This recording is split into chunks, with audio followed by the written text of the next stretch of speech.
Ikaw, Bongo, kumpare ta ka. Pero kung alam ko lang pala na magkakaganito,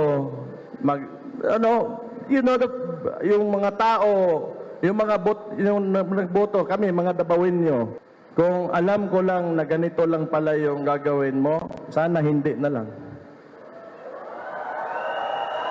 When you're in a national position, you should be saying something.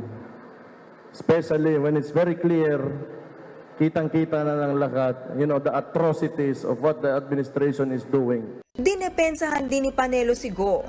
Bongo has been very loyal, not only to the country, also to the Duterte family. Ibinigay niya na ang buhay niya dyan eh.